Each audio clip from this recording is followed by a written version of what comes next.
Namaskar dear learners, welcome to the MOOC course of Pharmacology 3 subject code BP5602T. I am Dr. Sardindu Kumar Mishra, Associate Professor in the Department of Pharmacology at Ramesh Institute of Vocational and Technical Education, Greater Noida.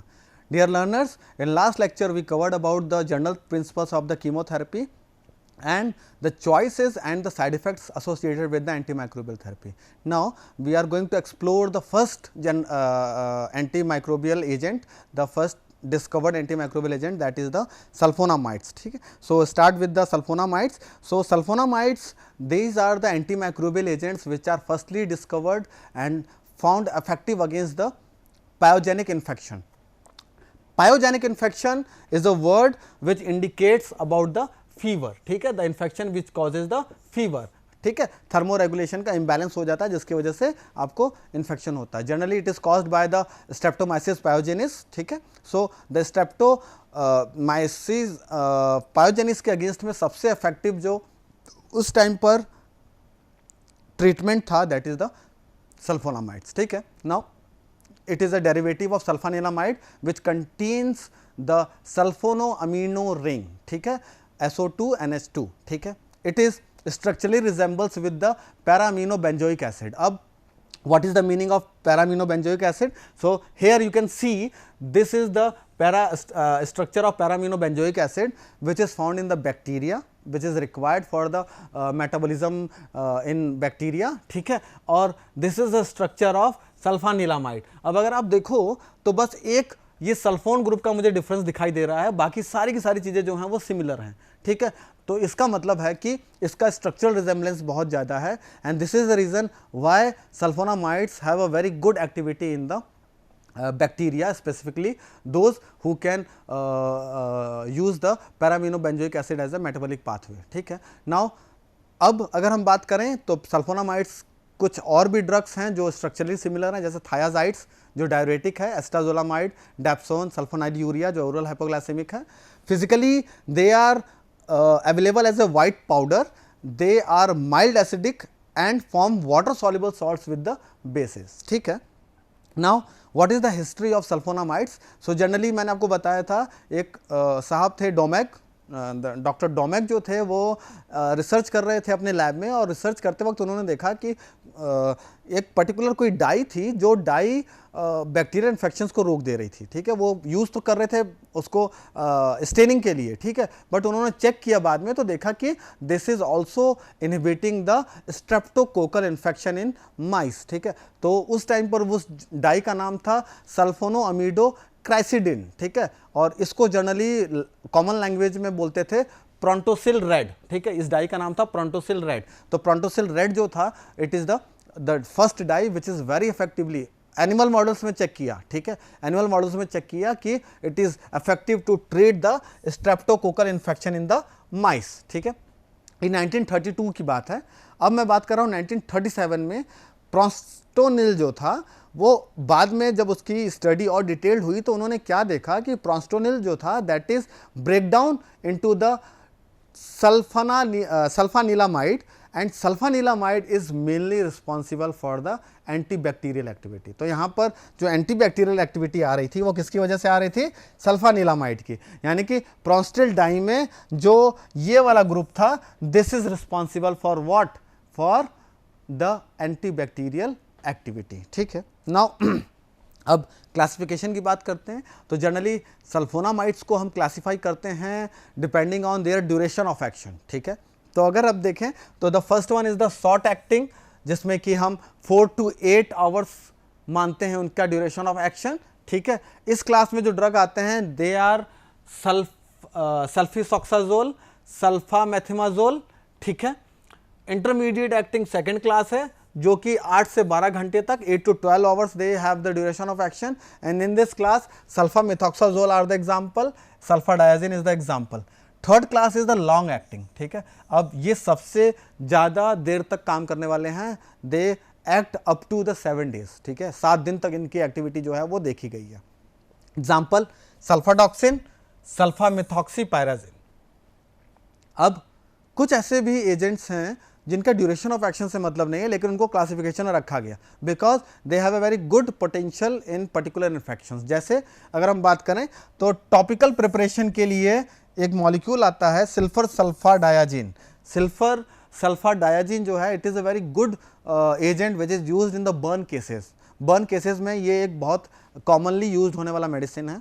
इसके अलावा सल्फासेटामाइड आता है जो कि बच्चों में आई के infection के लिए यूज़ होता है, आंखों में डालने के लिए, ठीक है, आई इन्फेक्शन में, स्पेशली कंजक्टिवाइटिस में, ठीक है। अल्सरेटिव कोलाइटिस में भी सल्फोनामाइड का एक इंपॉर्टेंट रोल है। It is a you can से टाइप ऑफ आईबीडी, ठीक है ना, ये क्या है, एक इंटेस्टाइनल बाउल डिसऑर्डर है, ठीक है, बट इसमें भी ये बहुत अच्छा काम करता है। एग्जांपल है सल्फासेलाजीन, ठीक है। So this is the classification of the sulphonamides. Now अब हम बात करें तो generally by classification they are bacteriostatic, ठीक है, by activity they are bacteriostatic. लेकिन अगर इनका डोज आपने बढ़ा दिया या फिर ये यूरिन में किसी माइक्रोबियल इन्फेक्शन को रोकने जा रहे हैं तो वहाँ पर ये बैक्टीरिसाइडल की तरह काम करते हैं, ठीक है। अब बैक्टीरियोस्टैटिक हैं ये gram positive as well as gram negative के अगेंस्ट में, but when you can say matter comes to treatment of urinary infections, urinary antiseptics, तो यहाँ पर ये बैक्टीरिसाइडल की तरह काम करते हैं, बहुत इफेक्टिवली बैक्टीरिया को मार देते हैं, ठीक है। अब कौन कौन से बैक्टीरियाज हैं, कौन कौन से माइक्रोब्स हैं जो कि इनसे ससेप्टिबल हैं, जो कि इनसे डरते हैं, तो यहाँ पर streptomyces pyogenes, H influenzae, H ducreyi, calymmatobacter granulomatis, vibrio cholerae, chlamydia, some strains of Staphylococcus aureus, Gonococcus, Meningococcus, Pneumococcus, E. coli and the Shigella, ठीक है। ये तो हो गए आपके मतलब जो बहुत ज़्यादा डरने वाले हैं, ठीक है। इसके अलावा कुछ क्लामिडा और प्रोटोजोआज भी में भी सल्फोनामाइड्स का यूज़ किया जाता है और वहाँ पर उनकी एक्टिविटी देखी जाती है। तो उसमें स्पेशली ट्रैकोमैटिस जो कॉज करता है उनके उस क्लैमिडा के अंदर लिम्फोग्रैनुलोमा वेनरम, इसके अलावा कंजक्टिवाइटिस जो मैंने आपको बताया जैसे सल्फासेटामाइड सोडियम, ठीक है, एक्टिनोमाइसिस एंड सम नोकार्डिया, ठीक है। ये भी माइक्रोब्स हैं जो कि जिनके अगेंस्ट में एंटी सल्फोनामाइड की एंटी माइक्रोबियल प्रॉपर्टी देखी गई है। इसके अलावा मलेरियल इन्फेक्शन में भी चलाते हैं हम, सल्फाडॉक्सिन के साथ पायरामिथामिन लगा देते हैं, तो it is very effective to treat the malarial infection. Toxoplasmosis में भी सल्फोनामाइड्स जो हैं they have a very good role. Sulfadiazine के साथ पैरामिथामाइन लगाते हैं and it is very effective to treat the toxoplasmosis. Now let's move to the mechanism of action of sulfonamide. तो मैकेनिज्म समझने से पहले ये जरूरी है कि हम बैक्टीरिया की कहानी समझ लें कि बैक्टीरिया के अंदर चल क्या रहा था। तो जनरली बैक्टीरिया के अंदर एक कंपाउंड होता है जो उसके सेल में से निकलता है जिसको हम कहते हैं टेरिडीन, ठीक है, और साथ में एक निकलता है पाबा जिसको हम कहते हैं पैरामिनो बेंजोइक एसिड। अब ये जो टेरिडीन और पाबा है ये नॉर्मल रिएक्शन में बता रहा हूँ, ये टेरिडीन और पाबा जो हैं ये दोनों जुड़ जाते हैं, बॉन्डिंग करते हैं और अलॉन्ग विथ ग्लूटामिक एसिड, ठीक है, they form the folic acid, ठीक है। ये क्या बनाते हैं, फॉलिक एसिड बनाते हैं, यानी कि इन्होंने क्या बना दिया, फॉलिक एसिड। और folic acid is very required for the DNA synthesis, the base pair synthesis, ठीक है ना। तो बेसिस को बनाने के लिए, जेनेटिक बेसिस को बनाने के लिए बहुत इंपॉर्टेंट रिक्वायरमेंट है।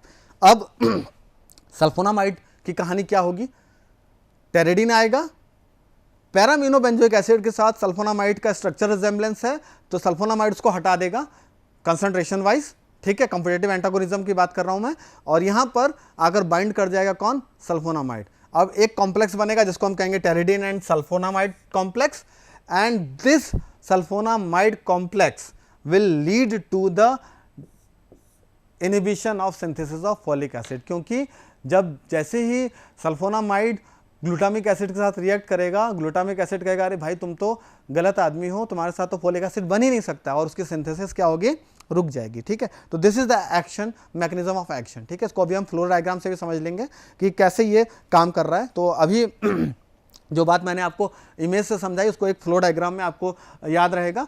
पैरामिनो benzoic acid combined with the pteridine, in the presence of pteridine synthetase it forms the dihydroteroic acid, dihydropteroic acid जो है वो डाईहाइड्रोफोलेट सिंथेटेज के प्रेजेंस में बनाता है डाईहाइड्रोफोलिक एसिड, और डाईहाइड्रोफोलिक एसिड टेट्राहाइड्रोफोलिक एसिड बनाता है in the presence of enzyme DHFRase, ठीक है, डाईहाइड्रोफोलेट रिडक्टेज, ठीक है। And this tetrahydrofolic acid is very important for the synthesis of thymidine, purine, methionine, ठीक है।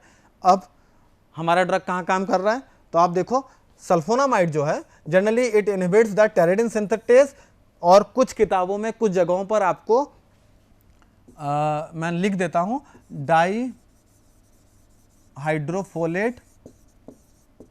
सिंथेटेज भी कहते हैं इसको, ठीक है। यहां पर कुछ जगहों पर ये भी, तो यानी सल्फोनामाइड कभी कभी इसको भी इनहिबिट कर देता है और इसको भी इनहिबिट करता है, ठीक है। और ट्राइमिथोप्रिम एक मॉलिक्यूल है जो कि इनहिबिट करता है रिडक्टेज को, ठीक है। And this is the reason, आगे चलकर हम दूसरा जो सॉल्ट है कोट्रामेक्साजोल, उसके बारे में हम बात करेंगे, ठीक है। It is a combination of sulfamethoxazole and the what the trimethoprim, ठीक है। अब रेजिस्टेंस की बात करते हैं तो जनरली कौन कौन से स्ट्रेन्स हैं जो रेजिस्टेंस हैं, तो यहाँ पर स्टेफ्लोकोकस ऑरियस जो है वो बहुत ज़्यादा रेजिस्टेंस है, न्यूमोकोकस रेजिस्टेंस है, गोनोकोकस रेजिस्टेंस है, मेनिंजोकोकस है, स्ट्रेप्टोपायोजेंस, ई कोलाई एंड साइजेला। और ये सारे के सारे स्ट्रेन्स जो हैं वो रेजिस्टेंस क्यों डेवलप कर रहे हैं, बिकॉज मैंने आपको पहले बताया इर्रेशनल थेरेपी की वजह से, इर्रेशनल प्रिस्क्रिप्शन की वजह से। अब क्या मैकेनिज्म है, जनरली बात करते हैं कि किस वजह से रेजिस्टेंस डेवलप हो रहा है, तो हो क्या रहा था कि टेरिडीन के साथ पाबा को रिप्लेस करके कौन आ रहा था, सल्फोनामाइड, और वो बाइंड कर जा रहे थे, ठीक है। अब बैक्टीरिया ने कहा अच्छा रुको मैं बताता हूँ, और उसने क्या किया, उसने पाबा बनाना शुरू कर दिया। अब ज़्यादा पाबा बनेगा तो सल्फोनामाइड रिप्लेस हो जाएगा कंसंट्रेशन ग्रेडियंट की वजह से, और यहाँ पर टेरिडीन फिर बाइंड करेगा पाबा के साथ, और पाबा के साथ बाइंड करके वो फिर से टेट्राहाइड्रोफोलिक एसिड बनाना शुरू कर देगा। तो एक तो तरीका ये हो गया। दूसरा तरीका क्या है कि हमने जो फोलेट सिंथेटेज पाथवे था, ठीक है ना, जो डाईहाइड्रोफोलेट सिंथेटेज था, उसके लिए सल्फोनामाइड की एफिनिटी को कम कर दिया, यानी कि अब सल्फोनामाइड आएगा बट हमारा जो रिसेप्टर है सिंथेटेज एंजाइम का, उसने अपने आप को थोड़ा सा डिस्टॉर्ट कर दिया, वो उसको पकड़ ही नहीं पाएगा, ठीक है। इसके अलावा अब कई बार बैक्टीरिया को लगा कि भाई अब दोनों तरीके से हमारा काम नहीं बन रहा है, तो वो तीसरा तरीका अपनाएगा। वो क्या करेगा, वो एक तीसरा पाथवे ले लेगा, ठीक है, यानी कि कोई अल्टरनेटिव। जैसे कई बार क्या होता है, अगर कहीं जाम लगा होता है तो हम गलियों में से होकर निकल जाते हैं, तो ठीक ऐसे ही बैक्टीरिया भी क्या करेगा, हाईवे को छोड़ के गलियों में से होकर निकल जाएगा, ठीक है। तो this is the alternative pathway, ठीक है। अब हमें फोलिक एसिड तो बनाना ही बनाना है, तो वो कैसे बनेगा, by using the alternative pathway. Generally एक सल्फोनामाइड अगर रेजिस्टेंस डेवलप कर गया तो सारे के सारे सल्फोनामाइड्स बेकार हो गए, फिर उसका ड्यूरेशन ऑफ एक्शन से कोई मतलब नहीं है, आपको ये ध्यान रखना है। And there is no cross resistance, ठीक है। एक्सक्यूज मी।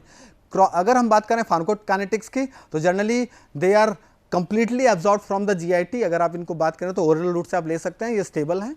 प्लाज्मा प्रोटीन बाइंडिंग जो है वो 10% से लेकर 95% तक है, यानी कि अगर आप इसको ऐसे समझें तो जितना ज़्यादा प्लाज्मा प्रोटीन बाइंडिंग उतना ज़्यादा ड्यूरेशन ऑफ एक्शन। यानी अब आप कोरिलेट कर सकते हैं, जो सल्फोनामाइड 7 डेज तक काम कर रहे थे, उनका प्लाज्मा प्रोटीन बाइंडिंग कितना होगा, 95% होगा या 99 होगा, ठीक है। और जो शॉर्ट एक्टिंग थे, जिनका कि 4 घंटे तक ही असर था, वो उनका क्या होगा, 10-20% होगा, ठीक है। तो ये आपको ध्यान रखना है, यानी कि जितना लॉन्गर एक्टिंग होगा उतना ज़्यादा प्लाज्मा प्रोटीन बाइंडिंग, जितना प्लाज्मा प्रोटीन बाइंडिंग ज़्यादा होगा उतना ज़्यादा लॉन्ग एक्टिंग होगा, ठीक है। इसके अलावा नॉन मैक्रोजोमल एंजाइम है एक एसिटाइल ट्रांसफरेज, ये इसको मेटाबोलाइज करता है लीवर में, और मेटाबोलाइज करके इसको डिग्रेड करके बाहर निकाल देता है, ठीक है। जो इनएक्टिवेटेड मेटाबोलाइट है वो यूरिन के रास्ते बाहर निकल जाता है, बट ये जो मेटाबोलाइट है कभी कभी ये क्या करता है कि किडनी में जमा होने लग जाता है और आगे चलकर क्रिस्टल यूरिया जैसा कंडीशन कॉज कर देता है, ठीक है।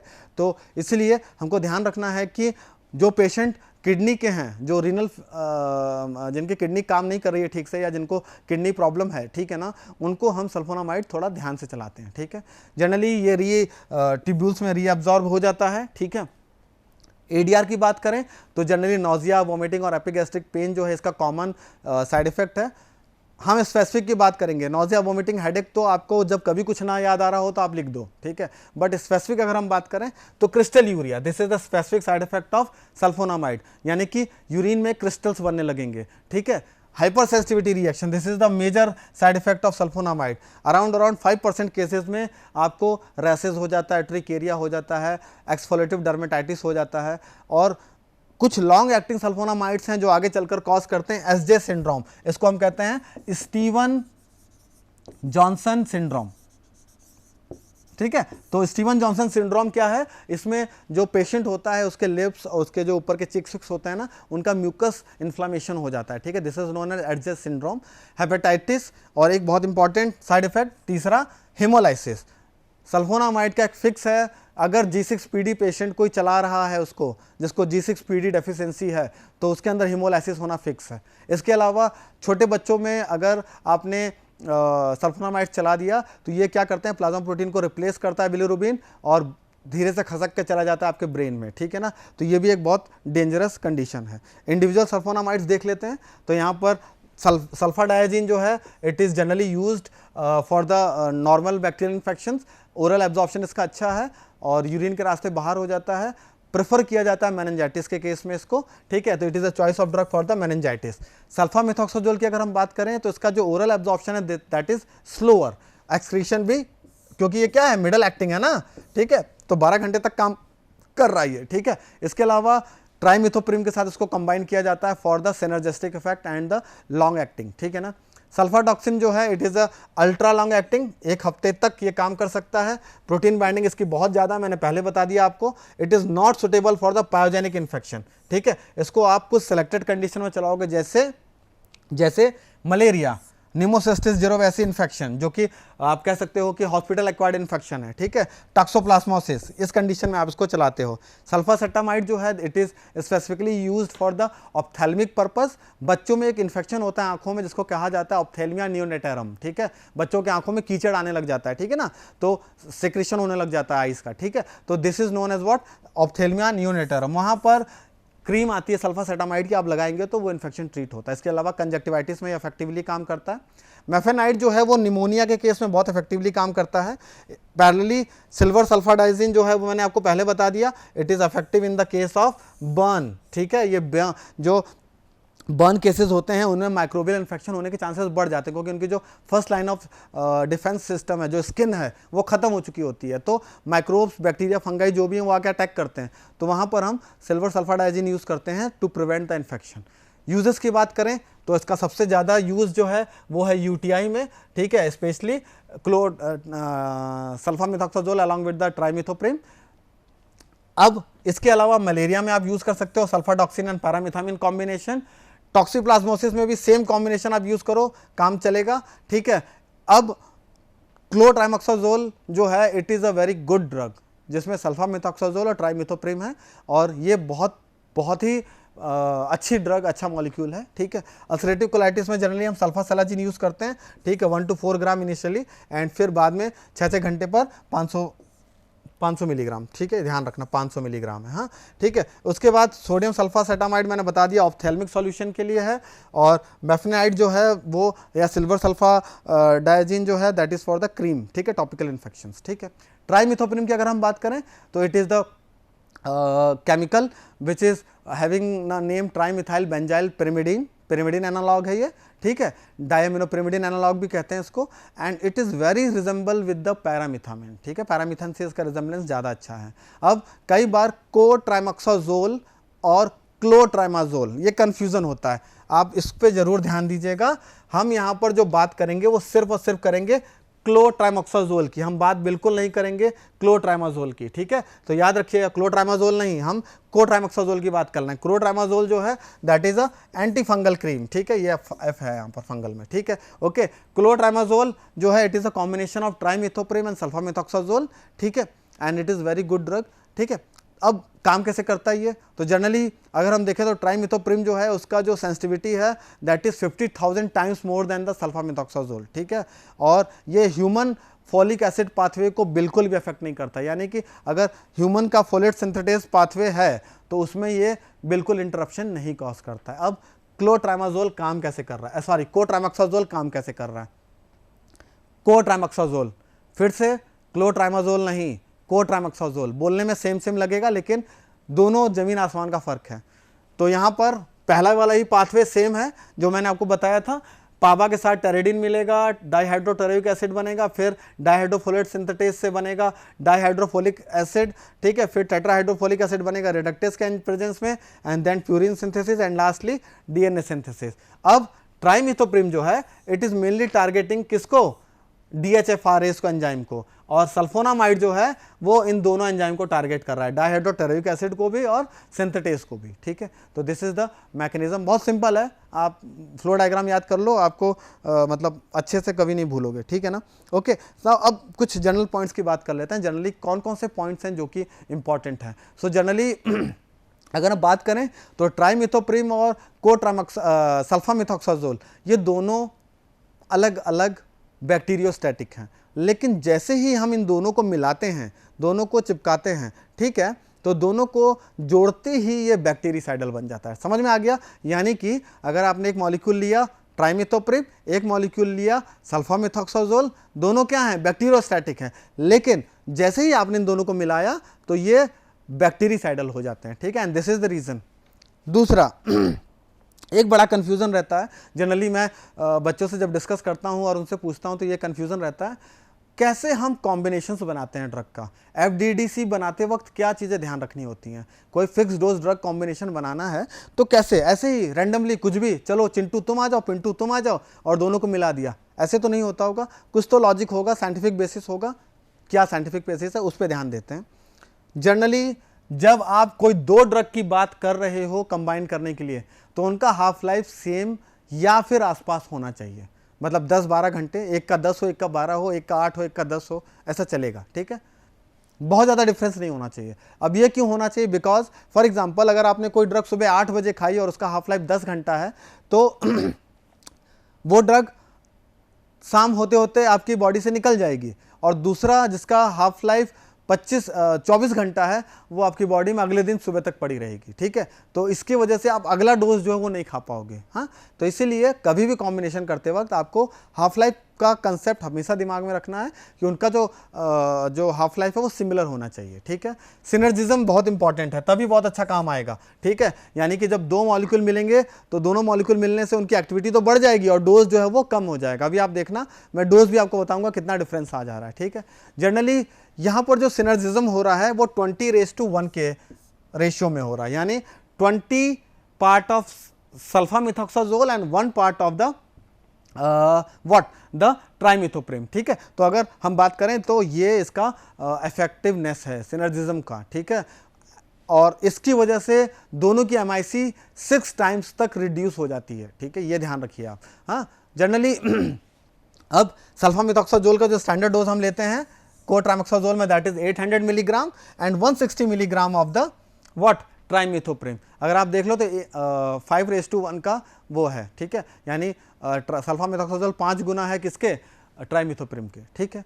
TMP का वॉल्यूम ऑफ डिस्ट्रीब्यूशन बहुत ज़्यादा है, इसकी वजह से ये बॉडी में ज़्यादा टिश्यूज़ के अंदर सर्कुलेट हो जाता है, ठीक है, और TMP ब्रेन को क्रॉस कर सकता है, प्लासेंटा को क्रॉस कर सकता है, लेकिन सल्फामिथोक्साजोल नहीं कर सकता, यानी कि जो ब्रेन के इन्फेक्शन स्पेशली मेनिंजाइटिस या फिर मेनिंजोकोकल इन्फेक्शंस जो हैं उसमें ये बहुत इफेक्टिवली काम करता है। ट्राइमिथोप्रिम का जो एब्जॉर्प्शन है सल्फामिथोक्साजोल के कंपेयर में ज़्यादा है, आपने अगर ध्यान हो तो प्रीवियस स्लाइड में हमने बात की थी कि इसका जो एब्जॉर्प्शन है सल्फामिथोक्साजोल का वो थोड़ा लो है, थोड़ा स्लो है, ठीक है। इसके अलावा अगर हम बात करें तो TMP की प्लाज्मा प्रोटीन बाइंडिंग जो है that is around 45%, whereas sulfamethoxazole की जो प्लाज्मा प्रोटीन बाइंडिंग है वो कितनी है, 65%, ठीक है। तो आप देखो कि ट्राइमिथोप्रिम की प्लाज्मा प्रोटीन बाइंडिंग कम है, यानी कि ये जल्दी एक्ट करेगा, सल्फामिथोक्साजोल थोड़ा देर तक एक्ट करेगा, बट ट्राइमिथोप्रिम की potency compare to sulfamethoxazole is much more greater, around 5 times, ठीक है ना। ट्राइमिथोप्रिम का मेटाबॉलिज्म भी लीवर में होता है, सेम जो मैंने पहले बताया था। अगर बात करें एंटी माइक्रोबियल स्पेक्ट्रम की, तो जितने सल्फोनामाइड्स से बैक्टीरिया डरते थे या उससे उनका ट्रीटमेंट हो जाता था, क्योर हो जाते थे, उसके अलावा ट्राइमिथोप्रिम या इस कॉम्बिनेशन में और कौन कौन से एड ऑन हो जा रहे हैं, साल्मोनेला टाइफी जो टाइफाइड कॉज करता है, सेरेशिया, क्लेबेसिला एंट्रोबैक्टर, यर्सीनिया पेस्टिस, नीमोसिस्टिस जिरोवैसी, ये सारे खतरनाक टाइप के बैक्टीरियाज हैं जो कि कौन कवर करता है? कोट्रामेक्साजोल, या आप कह सकते हो ट्राइमिथोप्रिम। ट्राइमिथोप्रिम की एफिकेसी है इतनी स्ट्रॉन्ग, ठीक है। सल्फोनामाइड रेजिस्टेंट स्ट्रेन, अब सल्फोनामाइड आपने देखा था, याद होगा, Staphylococcus aureus, E coli, gonococcus और मेनिंजोकोकस में काम नहीं कर रहा था, ठीक है, उसमें भी अब धीरे धीरे रेजिस्टेंस डेवलप होने लग गया। लेकिन जैसे ही ट्राइमिथोप्रिम आया, ठीक है, तो यहाँ पर इसकी एफिकेसी क्या हुई? बढ़ गई, ठीक है। तो जो रेजिस्टेंस था वहाँ पे भी रेजिस्टेंस खत्म होने लगा, ठीक है। कॉम्बिनेशन है, इस वजह से इसमें रेजिस्टेंस डेवलप होने के चांसेस कम है। मैं ये नहीं कहता नहीं है, लेकिन कम है। अगर आपने रैशनल यूज़ नहीं किया, आपने इसकी थेरेपी टाइम से नहीं ली, आपने इसको यूज़ करते वक्त, चॉइस करते वक्त अगर आपने मतलब सजेशन नहीं लिया किसी क्लिनिशियन का या फिर किसी अच्छे डॉक्टर का, तो आपको फिर इसके जो है खामियाजा देखना पड़ेगा, ठीक है। जनरली क्या क्या साइड इफ़ेक्ट्स हैं जो देखने को मिलते हैं, ठीक है। तो जनरली जो पुराने साइड इफ़ेक्ट थे, जैसे हीमोलाइसिस, G6PD डेफिशिएंसी और कर्निक टेरस और हाइपर सेंसिटिविटी और क्रिस्टल यूरिया, ये तो फिक्स थे। इसके अलावा कुछ साइड इफ़ेक्ट्स भी बढ़ जाते हैं, ठीक है। तो आप देखोगे तो अगर फ़ायदा हो रहा है तो कुछ नुकसान भी हो रहा है, ठीक है। नुकसान क्या हो रहा है? यहाँ पर मेगलोब्लास्टिक एनीमिया होने के चांसेस बढ़ जाते हैं, यानी the patient who is taking cotrimoxazole is very prone to the megaloblastic anemia. What is megaloblastic anemia? तो जनरली ये फोलेट डेफिशिएंसी या विटामिन B12 की डेफिशिएंसी से होने वाला एक इशू है, ठीक है। और इसकी वजह से आपके जो आरबीसीज हैं उनका जो साइज़ है वो बढ़ जाता है, ठीक है। मेगलोब्लास्टिक इसलिए उसका नाम ही पड़ा, ठीक है। तो मेगालोब्लास्टिक जो है वो इसके आरबीसी के साइज़ की वजह से, ठीक है। अब इसको ठीक करने के लिए आपको हो सकता है विटामिन बी कॉम्प्लेक्स साथ में लगाना पड़े, ठीक है, जिससे कि विटामिन B12 की जो है वो लेवल मेंटेन हो। प्रेगनेंसी में हम इसको नहीं लेते हैं, क्यों नहीं लेते हैं? Because it is teratogenic. अब टेराटोजेनिक का मतलब है जो फीटस को हार्म करे, जो आपके जो अंदर फीटस है, बच्चा है, उसको हार्म करे, ठीक है। तो ये बहुत ज़्यादा डेंजरस ड्रग है, इसलिए इसको नहीं यूज़ करते हैं। क्यों? क्योंकि ये नियोनेटल हेमोलाइसिस कॉज कर सकता है और आगे चलकर मिथोहेमोग्लोबिनेमिया भी कॉज कर सकता है। What is this? This is mixing of what?